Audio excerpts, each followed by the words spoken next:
as he talked to Dumont. And a few hours later, Nico Harrison is fired. Obviously, the architects beyond the very controversial Luka trade. Um, and then he got bailed out, lucking into that number one pick in Cooper Flag. But getting fired right after your boss talked to a kid in a Luka Lakers jersey, people speculate about if or what kind of impact that had. I like to think just for fun, maybe it did. But the fact that that kid could maybe have helped Dumont make the move that was probably a long time in the making, I think is pretty funny, and hats off to that. My I guess baller of the week this week is not really that obscure, but I just want to shout out Emmanuel Wilson. Absolutely carried me in two of my fantasy leagues this Wait, week. both. 26 points I think he had, like two touchdowns, something like that. So very very thankful for that. So yeah. All right. For mine, although I really was like pushing the limits of, Mm. of the week because Yeah, that's okay. That's this is something that It's- happened yeah. just before you guys did your show last Mm. week this Mm. time. But let's go to the world of Canadian football. Oh, I'm a- huge. Hey, Huge let's CFL. go. I'm a big fan of the CFL. Mm. Especially the past 2 years, there's been tons of parity in the league, and some of you may know that last weekend was the Grey Cup, which is essentially the CFL's Super Bowl. And I just want to shout out who was awarded the MVP of that game for the winning team is Saskatchewan Roughriders quarterback Trevor Harris, who at the ripe young age of 39 put on an unbelievable performance in the Grey Cup. Dang. He's like bounced around from place to place his Yeah. entire career. I'll go through career history. Jacksonville Jaguars in 2010, then to the Arizona Rattlers, of the indoor football Okay, league. yeah, indoor football. Oh, I've seen. yes. Yeah. Then to the Hartford Colonials of the Okay. United Football League. Then to the Buffalo Bills, where he was released before ever, being rostered for a true game. The Sacramento Mountain Lions. I have nothing to share more about the Sacramento Mountain Mountain. Lions. I like the mascot. The Orlando Predators of the Arena Football League, I'm trying to to figure- the Toronto Argos of the CFL, to the Ottawa Redblacks of the CFL, to Okay. the Edmonton, formerly Eskimos, now Elks of the CFL, to the Montreal Alouettes, to the Saskatchewan Roughriders, What a and he just career. won a championship. What a journeyman. Technically, it's his third championship. He's won two as backups, but he was absolutely excellent. So that's in, like a legit championship. this where he is- led a team. Absolutely. This is like Wow. the real deal, and he absolutely balled out. 23 of 27, broke a Grey Cup completion percentage record, 302 yards in the game. So shouts to 39-year-old Trevor Harris. Yeah. I mean, I'm still trying to figure out where the Mountains Lions are in Sacramento, but we'll figure that out another time.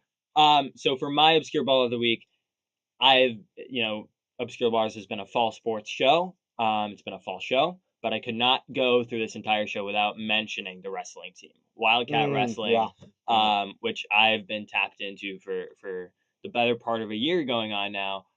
They just won their first dual meet of the year, the season, earlier today, beating Princeton, which is no small feat. I mean, we're going to talk. I mean, I guess we should talk about the other Wildcat team that beat Princeton earlier today. We got Northwestern. We field have hockey. to mention it. We'll back get- to back. Yeah. So congrats to the Cats for clinching another national championship. But the wrestling team, on the other hand, kind of an off year. They had three big of their top wrestlers transfers, so it's been a big year for freshmen. Three freshmen won their matches earlier today. One of them got very, very close to knocking off one of the number 19 ranked wrestler in his weight class, but ended up losing by a point. So again, catch the Cats in wrestling this winter. It's a heavily underrated experience. Highly recommended. And for my obscure baller of the week, I would like to highlight George Washington men's basketball coach Chris Caputo.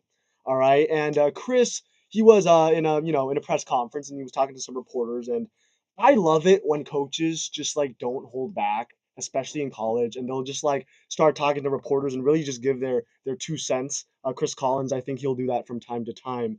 And Caputo gave a quote the other day that was very similar to a Chris Collins quote. He said, "The fix is in."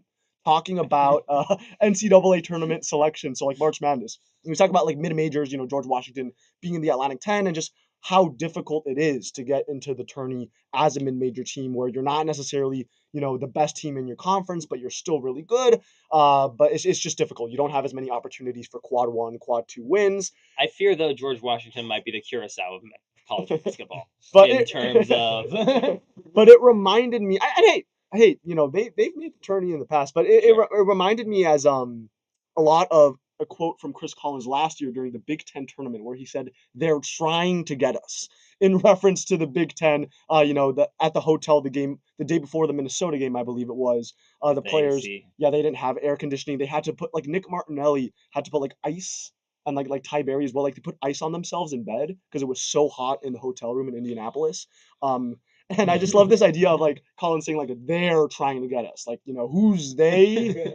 I don't know, but they're trying to get the Cats. This kind of conspiracy, almost Nevertheless, it's gotten a lot of mileage over the last us few against the months. world kind of mindset. If I may butt in, Yeah, talking please. Go about ahead, go ahead. the GW program.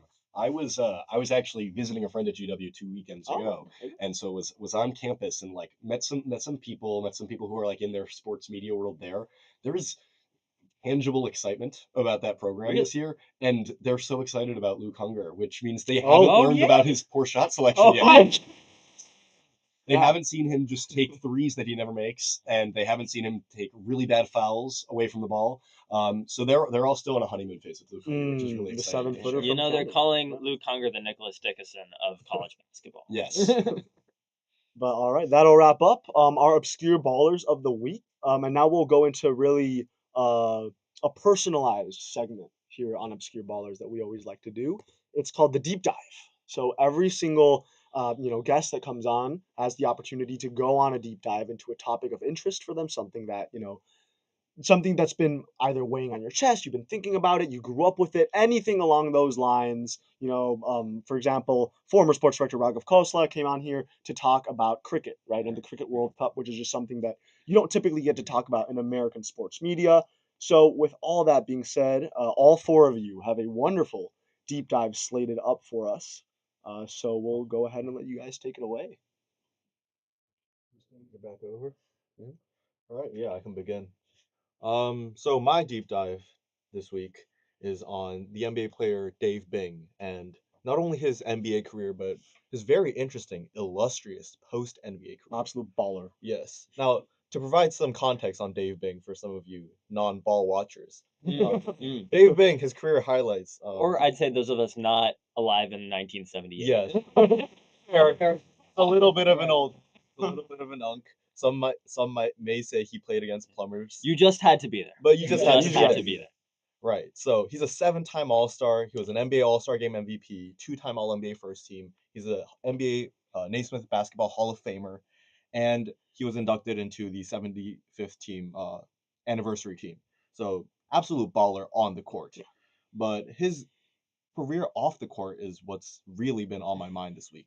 So right after his retirement, he decided to start a company. He decided to do this business venture named Bing Steel. Dave Bing, he spent a lot of his career on the Detroit Pistons. So being in that Motor City, he decided to start the steel company. And Bing Steel, despite having a loan off the bank and not really having much motion in their first year, their second year became the steel provider for General Motors. And Dang, that's a big this call. quick turnaround led them to have selling $4.2 million in revenue by their second year in 1980. By 1984, Dave Bing was awarded the National Minority Small Business Person of the Year award from President Ronald Reagan at the time. And by 1985, they posted annual revenues of upwards of $40 million. $40 million. This guy earned millions through his basketball career salary Yeah. and just decided, What? I'm gonna go and make a steel business and earn millions through How do you that." decide on steel? I don't know. Where does it trade? Like, there's just no connection. I mean, after retirement, usually I feel like players they'll become a coach or maybe they'll go Yeah. into media, right? Something Yeah. with development, But Dave Bing was like, I'm gonna go sell some steel. Yeah, I'm gonna go sell some steel. It's so tough. Well, And- Wendy's franchise owner, who was that one player who's like the second richest NBA player of all time, but all his money's off of Wendy's franchise. Wait, yeah, I remember hearing about that. idea. I have not heard about this at I'm all. forgetting who it is. I remember hearing about that. Yeah. It was like, and he wasn't like a very well known, right? And he just ended Junior up Bridgman. Junior Bridgman. Bridgman. But, Wow. but, what like a it's pull. it's one thing to not be like known for like Right. to have a good basketball career, but it's another thing to like have a great basketball career. And I feel like 99% of legends out there in basketball, like they just hang it up and they just Right. go off into the sunset, hang out in Malibu somewhere. Right. but like to start a steel company, Yeah. Yeah. like kind of But wild. the thing is, here's the catch. He was not done. Oh wow. Okay. Chop it. Big Steel started posting revenues upwards of 40 million. In 2009, all assets were sold off. And why is that? Because in 2009, Dave Bing decided to run for mayor of Detroit. Wow. Okay, why He not? was elected. Whoa. He won 52.3% of popular vote, beating interim mayor Kenneth Cockrell Jr. and served as the mayor of Detroit and an official member of the Democratic Party.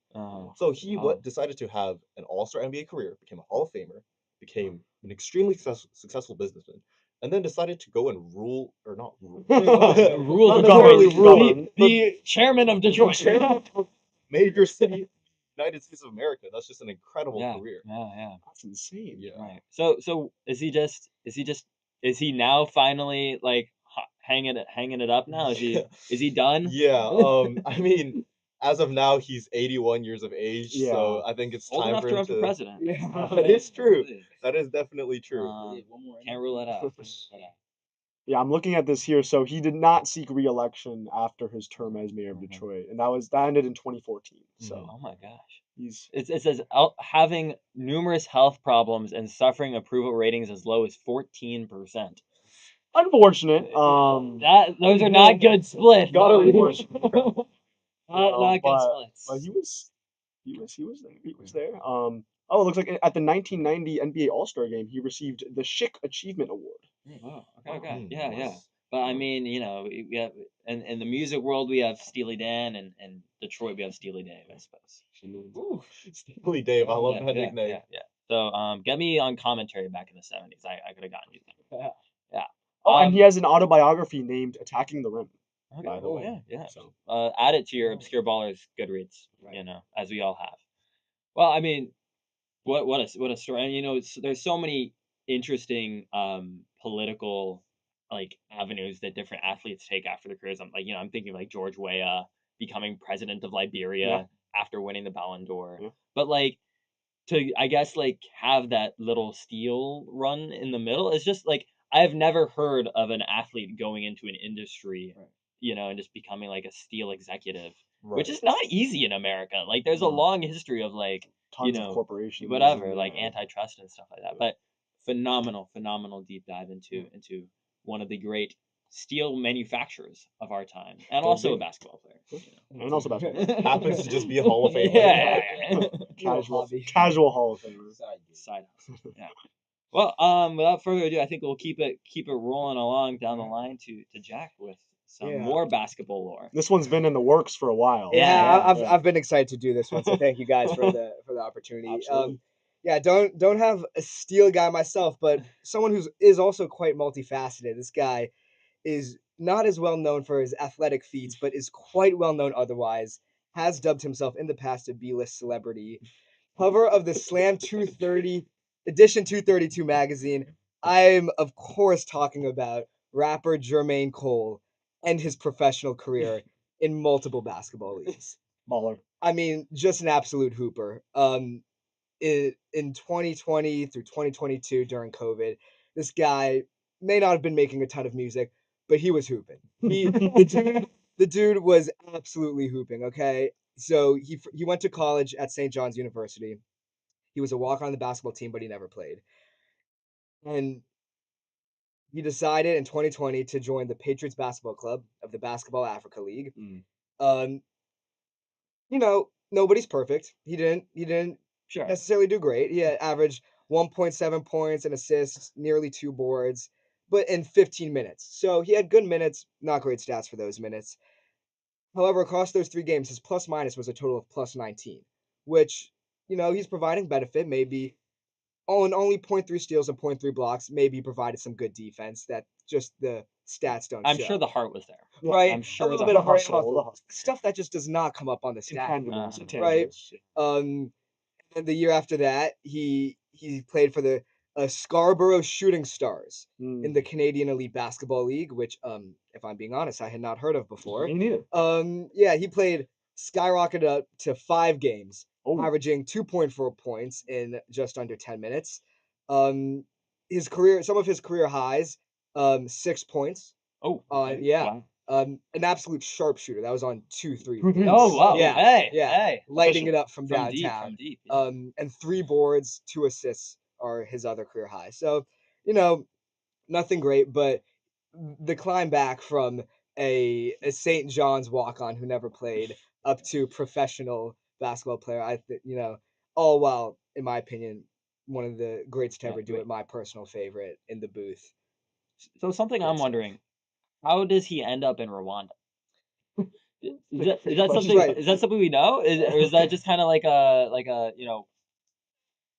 I'll pull up to Rwanda. Right. I Why mean, not? I think you know, at my 5'6" stature, I'm no Mhm. professional Sure. basketball player myself, so maybe I'm not in position to comment. Mm. Not necessarily the greatest professional basketball player, although he is professional. So I think it was more of a limited options, is my guess. But Hey, I mean, listen, if I'm an NBA team, I'd pick up J. Cole for the locker room. for sure, right? That You has know? to I mean, bring just the think about vibes like the up. marketing opportunity Right. there, right? Like Yeah. J. You can Cole sell tickets. jerseys, Right. like but he is taking up a roster spot. To Yeah, be I fair. was gonna say, Yeah, he's yeah. taking up a roster The one spot. downside Yeah. is that is Right. also inviting a media Yeah, service. no, and you know, Yeah. you sign him to a 2-way contract between the NBA bench and the G League bench, and Yeah. then you know you can work something out there. I don't know. I mean, I'm sure there are creative minds in NBA front offices. his highlight tape that I looked up, I will say, I don't know if he just has been disrespected by the YouTube editing circles, but it's a 4.5 minute video Oh, that Mm. does consist of a couple nice plays.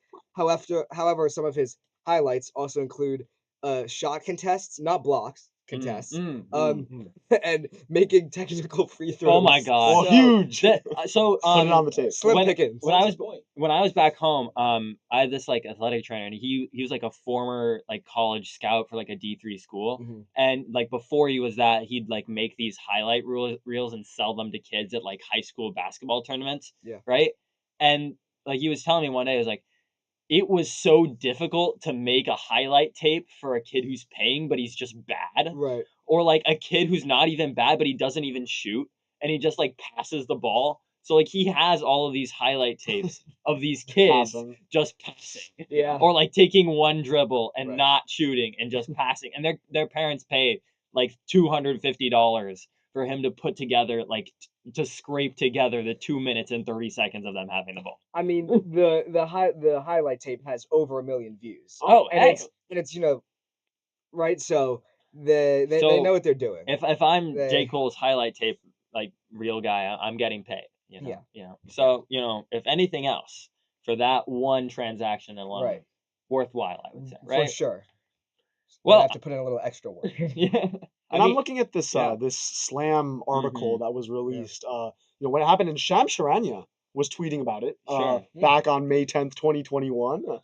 That's an interesting. I don't know how you get that scoop. I don't know Yeah. whose sources And, he's talking to in the he's Rwandan a hustler. Yeah, basketball league. he's really just Yeah. digging What was deep it? there. 23 hours of screen time during the NBA Oh, trade I deadline. didn't see that. Right? Oh my Yeah, goodness. yeah. And Basketball Africa League is a genuine Yeah. professional league in Africa. That it's the NBA is kind of collaborating there to try to really make the game more international. And I don't know if you guys have seen, but like there's been talk about like an NBA Europe League and Yeah. like making a team in London. Right. And I mean, and those kinds of talks of even back, I mean, in the Stern days, he would talk about like making a team in Paris and London. He had to settle for Vancouver and Toronto.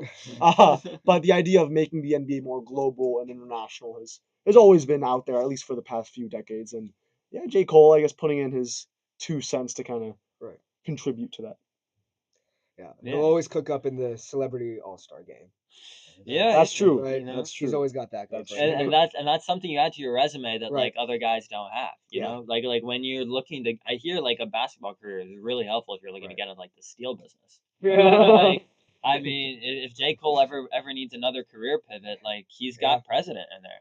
I mean, I'm looking at this this like I think it's called the KT Press. It looks like an African outlet, but it's just J. Cole talking about about him going to Rwanda. He's like, thank you to the entire country of Rwanda for hosting us. Beautiful land with beautiful people. To anyone considering visiting How or many moving games to did the he play? continent. from everything I saw Um, and heard, I would recommend you consider Yeah. Kigali the capital and Rwanda in general. Hmm. Thank you to everybody who had kind words for me, despite my inexperience. I plan to get better. At least he's self-aware. Yeah. Getting in the lab. Did see a lot of good gym runs from him. Nonetheless, he had some nice moves against some NBA guys. No, Always got that going. I for mean, him. I wonder, like, if you're like the basketball Africa League sicko, right? And like you have this celebrity come to your league, Mhm. and like I don't know how many minutes he was getting. 15 a game for 3 games. 15 a apparently. game for 3 games. Yeah. It's like that seems too much for a guy that like if he was not J. Cole, would I don't think you'd be getting that many minutes, right? I don't know, like if there's like a back in the day, it was if there was like a Rwandan basketball sicko who was like, "Get J. Cole off the court. He's taking up a roster spot." Like Say, I think Tomas said it earlier. Even though maybe the stat sheet is not stuffed, the highlights did show some good grit out of the guy. He Some was hustle. hustling. Some he, hustle. he saved some balls from out of bounds. He got on the hardwood 1 or 2 times. You got to respect it. So it wasn't like he was just going on the court No. for like a vacation. No, this wasn't right? simply a side task Yeah. for him. A little. Cancun Rec League. Right. He was there. No. He was. Yeah. And to be fair, he made 2014 Forest Hills Drive. He can do whatever he wants. I mean, you can't. It's as good a point as any. Well, I mean, again, back to back, Right. we're heading down the line so well here. And with that, I believe we'll go switching gears, still staying internationally though. Yeah. Staying international. Moving north into England for a deep dive from Bryan. All right. I got like a couple. I guess I don't know. Depends on who you talk to, but I got a couple of like streets won't forget kind of like. Yeah. I guess. Yeah, Not really niche, but like, but not so much talked about like guys we've season. forgotten. Yeah. Guys we've forgotten. So I guess I want to start with Miguel Almiron for Newcastle. Yeah. For context, 2021-22 season, last game of the season, Man City against Aston Villa. Man City comes from 2-0 down to win 3-2, steal a title from Liverpool, right? In that game, Riyad Mahrez gets subbed off about the 60th minute mark. In the like post game like celebrations after they've won the league, Jack Grealish, Man City player, gets absolutely drunk, wasted, hops on social media and says, "Nah, we need to sub off Riyad Mahrez. He was playing like Miguel Almiron. He had to go." That's crazy. That's crazy. And so next season, I guess what, third game of the season, right? Newcastle hosts Manchester City, and that in a 3-3 game, one of the best games I've ever watched, probably.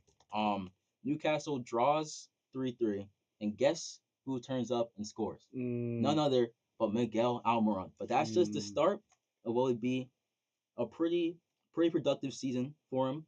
And well, as a whole, the season wasn't that productive, but there was about a 10-game stretch where if you play fantasy Premier League like I do, 10-game stretch you'll never forget.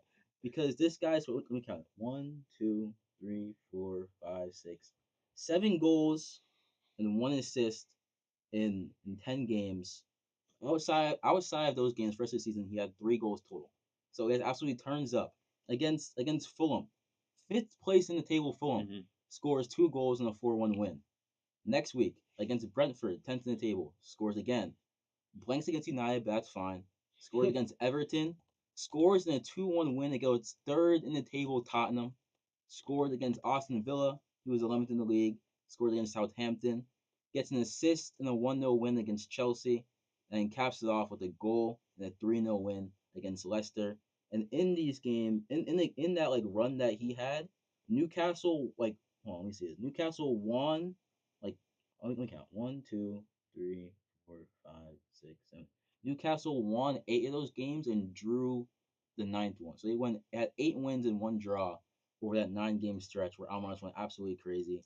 And again, outside of that, pretty much didn't do anything for the entire season, but this absolute crazy run never be forgotten. So that was the one I really want to talk about. Yeah, I'll say like I remember when this happened, and I'm as big of an MLS fan as any other guy, and Miguel Almiron, Paraguayan, went to Atlanta before going to Newcastle. And he's back in Atlanta now. And he's back in Atlanta now because obviously his run in the Premier League was not those 10 games were not productive enough to keep him that long. He was there for 6 He's, years. he's there for 7 years. Yeah. But towards the end, But yeah, he really kinda, became tailed like off. like a bench player for them. But I remember when he was, and these were good goals too. These were like no, bangers. they were bangers. Like cut inside, far corner. You like, and then like I'm watching his highlight reel now, and it's just like a first time volley top corner from like a hard angle, like. And when that happened, I was like, yes, because it added fuel to my MLS propaganda narrative. You know, The MLS produces the top talent in the world. And mind you, this was the year that Newcastle, they finished 4th in the Premier League. They qualified to the Champions League for the first time since, like, I believe 2005 with Alan Shearer. It was so like their first for the big club, season of Saudi. Yeah, well, because they were under investment. they were under new Yeah. ownership. But for the club, this was like a massive season, right? Mhm. Just getting back up there in the top 4. Being, I mean, yeah, above Liverpool, above Tottenham that year. So And that was a also big say year like for them. like for a club like for a club like Newcastle, Almiron was the kind of guy they would have signed no matter what. Yeah. Like no matter what ownership they had. I feel like nowadays they can afford to like shell out 60, Right. 80 million pounds or dollars or whatever on like the best player they can have. But like Almiron was really the type of player that you scouting. just kind of find out of the rough. Not many eyes back in the day were on MLS, so like it was really shrewd scouting for them to get a really productive player like that. You have a Yeah. laundry list for us. I mean, yeah, I don't know how much time, so I'll try Yeah. and like maybe do like max 2 more. Go ahead. I Yeah, we guess. got time. We have time. We have like 10 minutes. Yeah, All right, so I guess next part I want to talk about this one's like a personal one for me. I want to talk about Tammy Abraham, the 2019-2020 season for Chelsea. It's a bit of background context for this one. This was a season, the first season without Eden Hazard at the club since like would have been like 2012 at that point. So Eden Hazard probably like one of the greatest Premier League players of all time. Had his best season the year before, had like 16 goals, 15 assists in the Prem. Absolutely crazy. He leaves for Madrid. Doesn't go great for him. But... I don't want to talk about that. Yeah. I don't want to talk about that. Fair enough. But I mean, I guess, and so our manager at the time, Antonio Conte, he leaves as well. And like we bring in Frank Lampard, club legend. But like the main story about this season was that like the entire like Chelsea team at that point was like a bunch of youth academy graduates. Everyone was saying like, oh, can Lampard like trust the kids to get the job done or whatever? It was like Tammy Abraham, who was super young. That was like Mason Mount's first year starting. Like Reece James got into the team, Fikayo Tomori, players like that. And so Tammy Abraham in his like first real season drops 15 goals in the Prem and leads Chelsea. Well, I don't really lead, but like is instrumental in Chelsea finishing 4th in the Prem and qualifying for Champions League, which a lot of people did not think we were going to do that year, which is crazy. And a lot of he kind of like it's kind of like a similar he had like a really hot start to the year and like cooled off later. He had 2 goals against Norwich, I remember. He had 2 goals against Sheffield United, and he had a hat trick against Wolves. I remember watching that game. Absolutely dominant performance. He had what was that 7 goals in his first 5 games, so that was really good. Across the season, popped up some goals like 1 goal against Crystal Palace and what was a 2-0 win, stuff like that. But my main favorite memory from that season was that he scored. This is to this day, I believe, the last time Chelsea has beaten Arsenal at the Emirates. He scored in what was a come from behind 2-1 win with like an 85th minute winner against Arsenal. And to be fair, this was not the Arsenal of now. This is not like the top contender for the league Arsenal. This is like prime banter era Arsenal. But Nacho Monreal. Nacho Monreal. Uh-huh. Yeah, like David Luiz banter era. Yeah, it's okay. David Luiz Arsenal. Yeah, shall not be Europa talked League about. Arsenal. Yeah. And so, but yeah, just like calm little season from a player that really never really got like another shot to be Chelsea striker after this.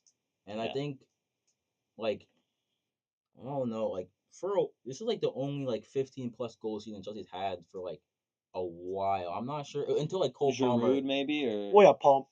well, like going back between, before. Yeah. I'm not Abraham. even sure if Giroud hit. I think this is like up until Cole Palmer like 2 years ago. It's like the last like 15 plus goal season Chelsea had in the Prem. So that was cool. Yeah. And to cap this off, this one is like definitely the least niche out of all of them. But if you remember Divock Origi for Liverpool Yes. in 2019, Can't he believe just popped up with like only clutch goals the Yeah. entire season. Yeah. This was a year that Liverpool had like 97 points, won the Champions League, like narrowly lost out in the Prem to City, which happened like 5 times, but it's okay. And then so I remember like one time he had that crazy goal against like Everton.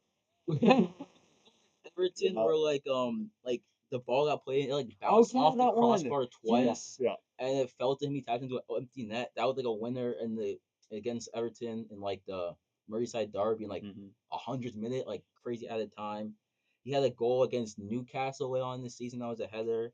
That was another like, clutch goal to keep Liverpool in the title race. And of course, the magnum opus for him, you know, His Liverpool. greatest work. The greatest work. Liverpool is, you know, Champions League semifinal against Barca.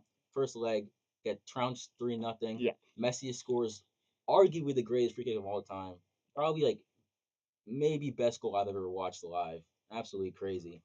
Liverpool come back to Anfield.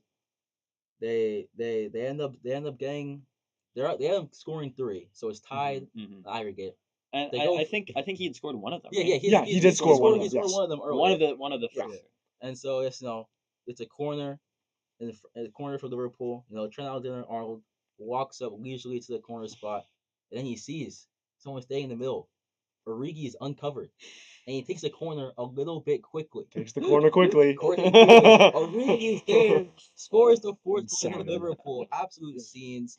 And then I remember watching that game at home, like 6th grade. I was going. I'm not even a Liverpool. I don't even like Liverpool, but I was like, this is kind of just like history. I'm not gonna lie. And so, right. and then after clutching up to send them to the final, he scores in the Champions League final, of course, to really ace the game, make it 2-0. It was actually a really boring game to watch. It was, yeah, it was not But fun. yeah, and so those kind of I'm just gonna end off with those 3. But yeah, just a couple enjoyable seasons from players that you probably don't hear about every day. So. Well, that's one of those clips you pull up late at night. Yeah, you no, it's know? legendary. Yeah. And with Origi, like I remember the day of that game. I would have been in 7th grade, and growing up in Peru, like when there was Champions League, especially knockouts, it would always be like 2 p.m., 1 p.m. It would be afternoon. But when the game was happening, nobody was paying attention to class. It was like like the 2022 FIFA World Cup vibe of watching soccer in school. Yeah. We did that every year with the Champions League too. My chem teacher back in high school, like when in the 2022 World Cup, he put the I think it was the Netherlands Argentina game on That as we were absolute taking cinema. a final. That game was insane. That was a classic. And so we would do that in the Champions League as well. And so I remember there's tons of Liverpool fans. I'm a Manchester City fan myself, but I remember they put the game on, right? And I don't even remember what class we were in, but we weren't paying attention. And and they put the game on, and there's also tons of Barcelona fans too. And so I just remember like the corner, like the class just like fell into madness. Like the teacher just lost control of the class. Like you had kids like jumping up and down in the back. Like, I mean, we're like a bunch of like 13-year-old boys. It was an all boys school. So it was just madness. And it was funny because we're thousands of miles away from Europe. All right. Nobody here is from Liverpool or Barcelona. Right. And yet, you have all these 13-year-olds screaming and shouting and jumping over this Champions League game. And again, even though I wasn't a fan of either team, well, if I was a Barcelona fan, I would have been, in ruins. But I was like, that's cool. Like that's special. That's magical. And that was, I mean, Divock Origi. Because that was a team with you had Roberto Firmino, which was the starter at 9, and then you had Mohamed Salah and Sadio Mane, right? So you had a top 3 trident, like probably one of the best ever. At the time, arguably the best in the world. Arguably. Yeah. Right? After Neymar left Barcelona. Yeah, after Neymar left Barcelona, or for maybe sure. like Benzema, Bale, and You could. but You could argue. they would have left too by Right. then. Yeah. And so, because Ronaldo would have gone to Juventus. Yeah. And so, like, for Origi to be the hero, not Salah, not Mane, not even Firmino, it's Divock Origi, right? Like, that was kind of just like bonkers to me. But yeah, very, very fun moment in time. But with all that being said, we will cross the pond back over to the United States. And Ethan, I understand that you have a very historical, long-standing, whole lot of fun to have in Cleveland. Yeah. So I am a Cleveland Browns fan, and you might have seen the news today that Shedeur Sanders made the start at quarterback for the Browns, and the Browns won. I thought Shedeur did a solid job today. But notably, he became the 42nd Browns quarterback since 1999 to start a game for the Cleveland Browns. 1999 important because that's the year that the Browns got their franchise back after the initial team had moved to Baltimore. Months later, drafted two fellows named Jonathan Ogden and Ray Lewis. I think about this all the time. It's not a big deal. I know the title of this show is Obscure Ballers. I was hoping to just go through these 42 quarterbacks, share some personal anecdotes, stats, but I will preface that many of these men are only ballers in the sense that they have picked up a ball. I would not consider them to be ballers. Please go ahead. Obscure folks. It's okay. Yes. That's okay. That's okay. So strap in, Yeah. get in your lifeboats. We have time. Because we're gonna just do like a little tour. Yeah, Okay. Through, Please. the past 26 years of Browns history. Through the madness. We're gonna steam through some of the early ones. I was born in 2004, so we're gonna some of the early ones. I don't remember as well. Tim Couch, have to mention, number one pick in 1999. He's the first one. One of his like first wins as a Brown. Browns won on a game-winning Hail Mary. So like really cool thing. Tim Couch. Don't have bad things to say about Tim Couch. Never really got to see him play personally. Ty Detmer is number 2, followed up by number 3, Doug Peterson. Yes, it is that Doug Peterson went on to then coach the Eagles, Super Bowl winning head coach. Moving on, and also coached the Jaguars. That one went less good. Number 4 started one game, Spurgeon Wynn.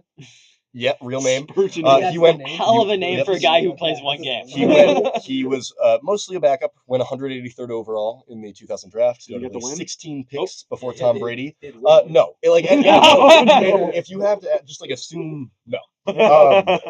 Number 5, Kelly Holcomb. Number 6, Jeff Garcia, former 49er. Number 7, Luke McCown. Yes, related to famously in the McCown family. Josh McCown, we'll get to later. Number 8, Trent Dilfer has gone on, had a media career of his own. You'll notice a common trend. A lot of these guys are in media now. I don't know what that necessarily says about the Browns. Number 9, Charlie Fry. Crazy story. He started week 1 for the Browns in the 2007 season, which actually ended up being a pretty good season for the Browns. He was traded by halftime of this week 1 game in one of the weirdest quarterback transactions ever. The starter for the rest of the 2007 season was Derek Anderson, who actually was named to the 2007 Pro Bowl. One of the best seasons for a Browns quarterback. He threw 28 touchdowns that year. I have nothing bad to say about Derek Anderson. He's one of the first Browns quarterbacks I have memories.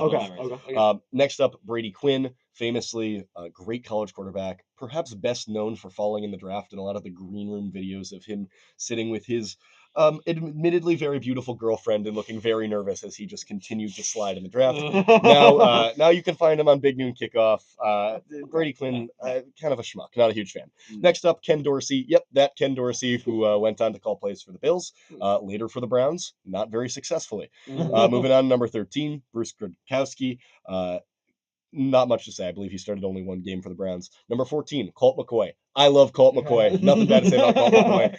Awesome player at Texas. Really cool Brown. Was okay at best in a Cleveland uniform. Number 15, Jake Delhomme. Played in the Super Bowl for Carolina. Was absolutely awful by the time he came to Cleveland. Number 16, Seneca Wallace. Number 17, Brandon Weeden. Okay, let's talk about Brandon Weeden. Brandon Weeden was 26 years old when the Browns took him in the first round of the 2012 draft. I don't know what they were thinking. The reason that Tyler Shuck, another rookie who started today, he was 25 when the Saints drafted him 40th overall. And it is still insane to me that the Browns used a top 30 pick on a guy who was 26 years old. He ended up being a fine quarterback, bouncing around. Most notably, I would say from his Browns tenure, before he was set to start his first NFL game, the big flag that they bring out, he got trapped under the big flag. Oh no! So that's so unfortunate. Or a loss. Brandon Weeden, I think, is the first Browns quarterback that I got to see play in person. So that is one of the more notable things about Brandon Weeden, or at least remember seeing play in person. 18, Thad Lewis. 19, Jason Campbell. Jason Campbell, pretty fun player to use in Madden 12 Mobile Edition. That's what I got to say about him. Number 20, Brian Hoyer. I liked Brian Hoyer. In the 2014 Browns were actually extremely fun, largely because a man named Kyle Shanahan was calling plays for the Browns. And he actually really knew how to use Brian Hoyer. As soon as Shanahan left, Hoyer was a bit of a pumpkin. Actually, if I could interject real quick. Please. Brian Hoyer in 2014 on the Browns led the league in yards gained per pass completion. Wow. It was like So- and this isn't a team that missed the playoffs, of course, but like a top 10 EPA offense, Yeah. like a really Wow. really fun team. Right. They And made Super the Bowl most- champion. Yes, Yeah. later went This on is to have true. lots of success. Brian Hoyer, by all accounts, great guy. Number 21.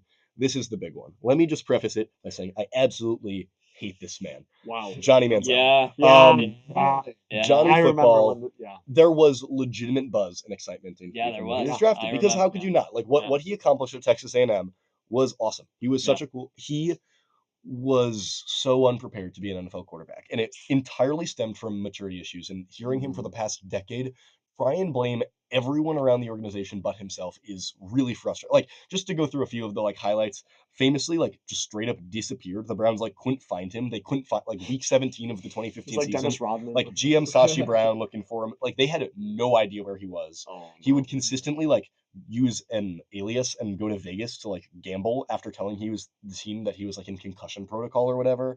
Of course, like I'll mention the domestic violence allegation. I just do not like this guy. This guy stinks. He's now just you can find him probably most on reality TV. He's a total loser and I can't stand him at all. Moving on. 22, Connor Shaw, nothing to say. 23, Josh McCown, another dude who I think rocks. Played with broken collarbone, separated shoulder, broken ribs, collapsed lung.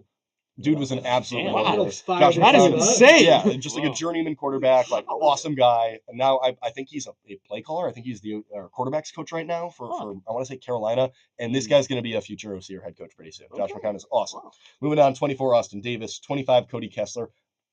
Cody Kessler is the most delusional I've ever been a Browns quarterback. I thought he was going to succeed. He could not throw further than about 40 yards. What, which what is made important you in Cleveland. delusional about He was really good at USC. Just like a really Oh, just like good college, got the yeah. ball out quick. I really like Cody Kessler. Seemed like a good guy. 26, RG3. Yeah, people forget was a Cleveland Brown. We brought him in, got injured immediately in preseason week 1, then later said the coaches were afraid of his talent.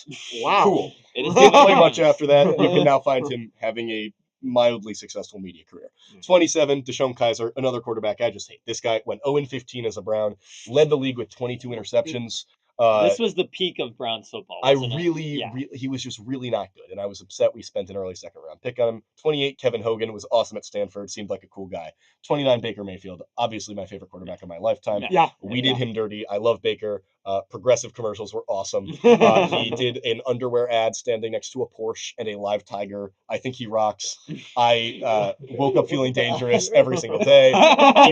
Single greatest moment of my Baker, Browns come lifetime. back. Beating the Steelers in the wild card round of the 2020 season. Yeah. First snap, Marquise Pouncey snaps it over Ben Roethlisberger's head. Browns recover for a touchdown. Never give up the lead. I love Baker Mayfield. I've loved seeing his success in Tampa Bay. 30, Tyrod Taylor. Yeah, I mean, later got stabbed by the Chargers team doctors, which allowed Justin Herbert to get in. So cool. 31, Case Keenum. I actually really like Case Keenum. Cool guy. 32, Nick Mullins. Didn't remember he played a game for us. Oh. 33, Jacoby Brissett. It's this dire. Jacoby Brissett started like he started when Deshaun was suspended. Yeah. Jacoby Brissett is a top 5 Browns quarterback in my personal opinion that I've gotten to watch. So how high is the bar there? Underground. I'm a Jacoby fan. Deshaun Watson. I hate that guy. He can rot. Not a fan of that guy. Really excited for him to be off the roster.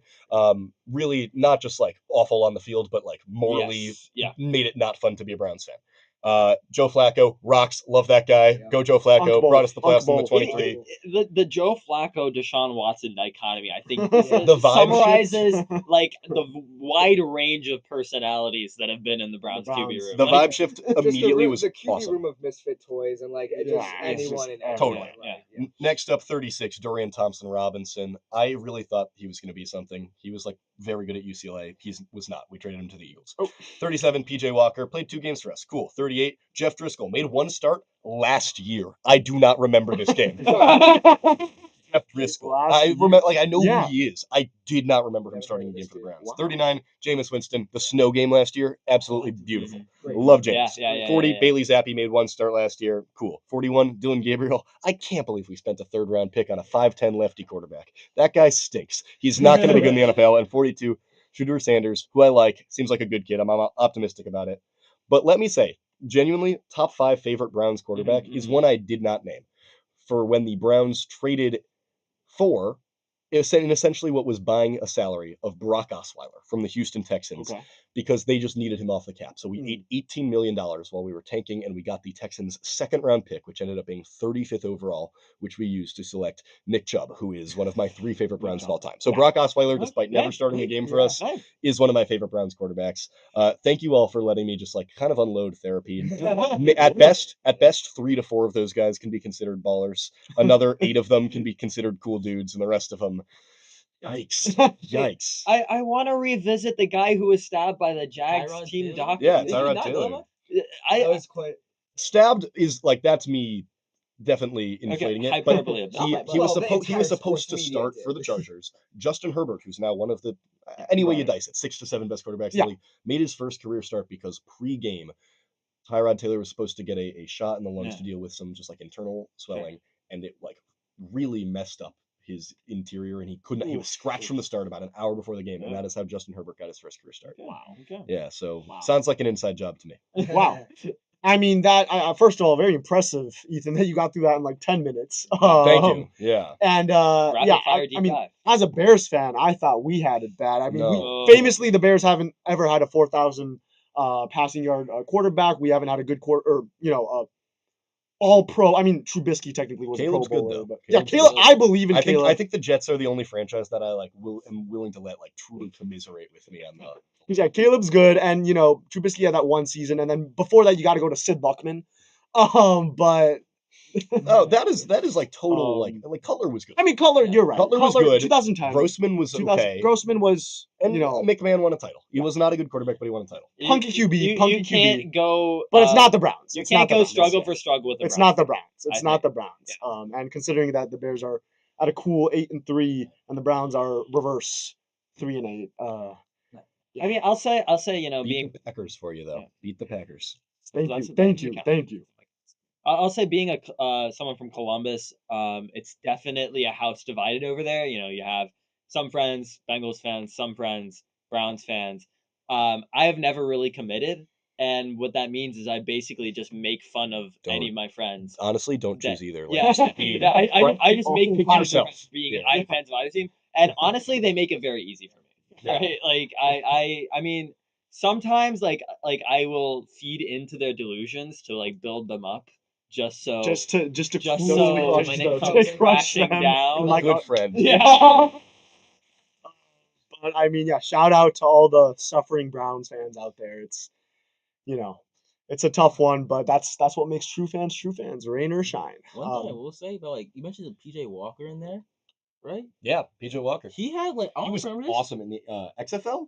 Yeah, he's Yeah, but like like also MVP. he was on like Carolina, I think, for like 2 seconds. He had like one of the greatest throws I've ever seen against Yes, Atlanta. that game-winning Yeah, it throw was like to 60 DJ Moore. yards. It Yeah, was unreal. 60 yards in air. That was the craziest thing I've ever seen in my life.